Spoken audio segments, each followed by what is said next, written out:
We've all seen funnels, and most people have purchased through a funnel. Now, what happens when you're going through a funnel is that they've researched where you're at, they've researched your frustrations and your desires, and they've put together an amazing sales page, and they're building credibility. They've got their social proof, they've got urgency established, got a guarantee.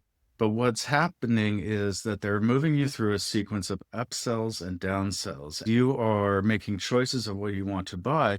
What happens is that every successive page beyond the initial offer is designed to give you something that you didn't think about that they anticipated that you're going to need.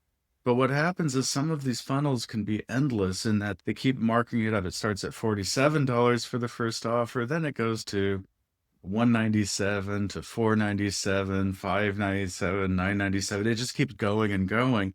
At some point, some people earlier than others, maybe they start to question how many more of these offers are there going to be? What's the whole cost? What's the big picture of this thing that I'm interested in solving? Because they hooked me with a message, they got me with the first offer, but they tell me it's going to solve all of my problems. But then the next step, they're telling me, oh, now that version was limited. So what I'll do is I'll then go back onto a search engine and I'm going to say, what are all the funnel steps in for this particular product? I want to see someone else who's reviewed it, who's gone through the entire process already.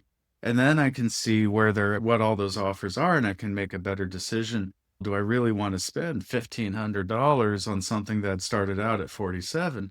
My advice is think about how this is eroding the trust of your prospect.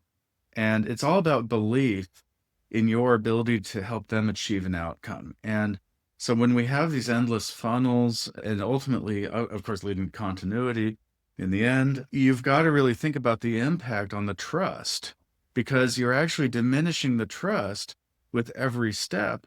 And at some point, they become discouraged. Now, that actually might affect the long-term or the lifetime value of that customer. Now, I'm looking for customers that are going to be around for a long time. And I'm not looking for just a quick sale, but I actually am here to help people. And so I'm looking for long-term relationships. And you don't establish long-term relationships through those kinds of tactics. And so I'm just suggesting that you look at anything in these funnels that might erode trust. It's not all about capitalizing the visitor. Maybe you work on follow-up offers over time. You bring them in, and maybe you have a more natural or manual process for capitalizing or inside sales down the road, maybe in 6 months, but focus on building that trust, building that loyalty with them, and establish that lifelong customer before you start figuring out how to maximize what you can get from them. I hope this helps. I'm your Santa Barbara web guy, and I'll see you next time. Take care.